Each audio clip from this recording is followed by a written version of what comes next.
अस्सलाम वालेकुम। मैं ਤੁਹਾਡਾ ਲੱਕੀ ਭਾਈ ਆਪਣੀ ਆਜ਼ਾਦੀ ਚੈਨਲ ਤੋਂ ਤੁਹਾਡਾ ਗੱਲ ਕਰ ਰਿਹਾ।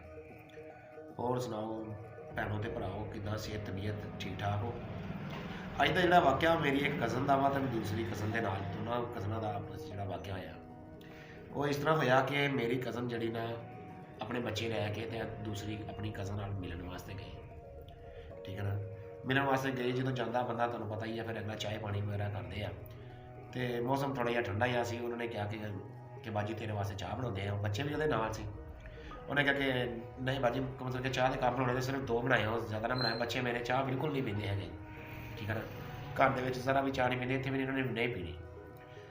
ਅੱਛਾ, ਉਹ ਚਾਹ ਬਣਾ ਕੇ ਬਿਸਕੁਟ ਬਣਾ ਕੇ ਲੈ ਕੇ ਅੱਗੇ ਆ ਗਈ, ਰੱਖ ਦਿੱਤੀ ਅੱਗੇ 2 ਕੱਪ ਚਾਹ ਦੇ। ਤੇ ਬੱਚੇ ਵੀ ਨਾਲ, ਤਿੰਨ ਬੱਚੇ ਉਹਦੇ, ਤਿੰਨੇ ਬੱਚੇ ਵੀ ਨਾਲ ਉਹਦੇ। ਠੀਕ ਹੈ ਨਾ, 2 ਕੱਪ ਉਹਨਾਂ ਦੋਨਾਂ ਜੀਆਂ ਨੇ ਪੀਤੇ। ਪੀ ਪੂ ਕੇ ਜਦੋਂ ਹਟੇ ਤਾਂ ਪੀਣਾ ਸ਼ੁਰੂ ਕਰਨ ਲੱਗੇ ਤਾਂ ਬੱਚੇ ਲੜਾਈ ਸ਼ੁਰੂ ਕਰ ਦਿੱਤੀ। ਉਹ ਕਹੇ ਮੈਂ ਚਾਹ ਪੀਣੀ, ਉਹ ਕਹੇ ਮੈਂ ਚਾਹ ਪੀਣੀ, ਉਹ ਕਹੇ ਮੈਂ ਚਾਹ ਪੀਣੀ। ਹੁਣ ਚਾਹ ਬਣਾਉਂਦੇ ਤੁਹਾਨੂੰ ਪਤਾ ਹੀ ਆ, ਥੋੜ੍ਹਾ ਜਿਹਾ ਟਾਈਮ ਲੱਗਦਾ। ਜਦੋਂ ਨਾਲੇ ਆਪਸ 'ਚ ਕਜ਼ਨ ਹੋਣ ਤਾਂ ਇੱਕ ਦੂਸਰੇ ਨਾਲ ਗੱਲ ਸਾਂਝੀ ਹੁੰਦੀ ਆ। ਜਦੋਂ ਇੱਕ ਨੇ ਕਹਿ ਤਾ ਕਿ ਨਹੀਂ ਪੀਂਦੇ, ਉਹਨੂੰ ਪਤਾ ਹੋਣਾ ਕਿ ਨਹੀਂ ਪੀਂਦੇ। ਬੱਚਿਆਂ ਨੇ ਉੱਥੇ ਜ਼ਿੱਦ ਕਰ ਦਿੱਤੀ ਕਿ ਅਸੀਂ ਤਾਂ ਚਾਹ ਪੀਣੀ ਪੀਣੀ। ਉਹਨਾਂ ਨੇ ਟਾਈਮ ਲੱਗਾ, ਬਣੀ ਚਾਹ ਤੇ ਆਪਣਾ ਪੀਤਾ। ਕਜ਼ਨ ਮੇਰੀ ਨੂੰ ਬੜੀ ਸ਼ਰਮਿੰਦਗੀ ਇਹਨੇ ਮਹਿਸੂਸ ਹੋਈ ਕਿ ਮੇਰੇ ਬੱਚਿਆਂ ਨੇ ਇਹ ਕਿਹੜਾ ਡਰਾਮਾ ਕੀਤਾ। ਘਰ ਆ ਗਈ। ਘਰ ਆਣ ਕੇ ਉਹਨੇ ਕੀਤਾ ਕੀ, ਘਰ ਆਣ ਕੇ ਉਹਨੇ ਸਕੂਲ ਦੇ ਨਾਲ ਦੁੱਧ ਮੰਗਾਇਆ, ਚਾਹ ਬਣਾਈ। ਚਾਹ ਬਣਾ ਕੇ ਤਸੱਲੀ ਨਾਲ ਬੱਚਿਆਂ ਨੂੰ ਆਵਾਜ਼ ਦਿੱਤੀ। ਬੱਚੇ ਤਿੰਨੇ ਆ ਗਏ।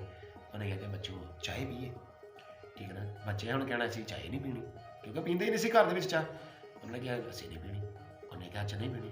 ਉਹਨੇ ਫੜ ਲਿਆ ਇੱਕ ਡੰਡਾ ਫੜ ਕੇ ਦੇ ਤੈਂਬੜ ਦੇ ਚਾਹ, ਦੇ ਤੈਂਬੜ ਦੇ ਚਾਹ। ਨਾਲੇ ਮਾਰਿਆ ਕੁੱਟਿਆ, ਨਾਲੇ ਉਹਨੇ ਕਿਹਾ ਚਾਹ ਪੀਓ।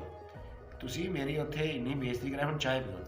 ਉਹ ਪਤੀਲੀ ਉਹਨੂੰ ਚਾਹ ਦੀ ਉਹਨੇ ਨਿਆਣਿਆਂ ਨੂੰ ਪਿਲਾ ਕੇ ਉਹਨੇ ਕਿਹਾ ਕਿ ਹੁਣ ਅੱਗੇ ਤੋਂ ਘਰੋਂ ਚਾਹ ਪੀਆ ਕਰਨੀ ਆ। ਠੀਕ ਹੈ ਨਾ, ਇਹ ਗੱਲ ਸ਼ੇਅਰ ਕਰਨ ਦਾ ਮਕਸਦ ਤੁਹਾਡੇ ਨਾਲ ਇਹ ਆ ਕਿ ਬੱਚੇ ਜਿਹੜੇ ਨਾ ਕਿਤੇ ਚਾਹੁਣ ਤੇ ਇੱਜ਼ਤ ਚੰਗੀ ਭਲੀ ਬਣਾ ਦੇਣ, ਕਿਤੇ ਚਾਹੁਣ ਤੇ ਇੱਜ਼ਤ ਬੱਚਿਆਂ ਦੀ ਵਜ੍ਹਾ ਨਾਲ ਘੱਟ ਜਾਏ। ਬੱਚੇ ਨੂੰ ਬੱਚਾ ਐਸੇ ਗੱਲੋਂ ਕਹਿੰਦੇ ਆਪਣੇ ਘਰੋਂ ਚਾਹ ਨਹੀਂ ਸੀ ਪੀਂਦੇ, ਉੱਥੇ ਜਾ ਕੇ ਚਾਹ ਤੇ ਰੌਲਾ ਪਾਤਾ। ਇਸ ਵਾਸਤੇ ਨਾ ਬੱਚਿਆਂ ਜਿਹੜਾ ਨਾ ਇਹ ਬਸ ਰੱਬ ਦੀ ਦੇਣ ਆ, ਜਿੱਧਰ ਨੂੰ ਮਰਜ਼ੀ ਤੁਰ ਪੈਂਦੇ। ਇਹਨਾਂ ਦੇ ਦਿਲਾਂ ਦੇ ਵਿੱਚ ਹੁੰਦਾ, ਹਸਾਸੀਅਤ ਹੁੰਦੀ ਹੈ। ਦਿਲ ਕਰ ਪਿਆ ਠੀਕ ਆ ਚੀਜ਼ ਨੂੰ, ਦਿਲ ਕਰ ਪਿਆ ਨਾ। ਲੇਕਿਨ ਇਹ ਹੈ ਕਿ ਮੇਰੀ ਕਜ਼ਨ ਨੇ ਤਾਂ ਚਾਹ ਪਿਲਾਤੀ ਸੀ ਉਹਨੂੰ ਇੱਕ ਪਤੀਲੀ ਭਰ ਕੇ ਚੰਗੀ ਤਰ੍ਹਾਂ, ਜਿਹੜਾ ਇਹਨੂੰ ਨਸੀ ਪੀਂਦੀ। ਅਤੇ ਤੁਸੀਂ ਵੀ ਦੱਸੋ ਕਿ ਤੁਹਾਡੇ ਨਾਲ ਇੱਦਾਂ ਦਾ ਕੋਈ ਵਾਕਿਆ ਹੋਇਆ ਹੋਵੇ, ਅਤੇ ਕਮੈਂਟ 'ਚ ਮੈਨੂੰ ਲਾਜ਼ਮੀ ਦੱਸਿਓ।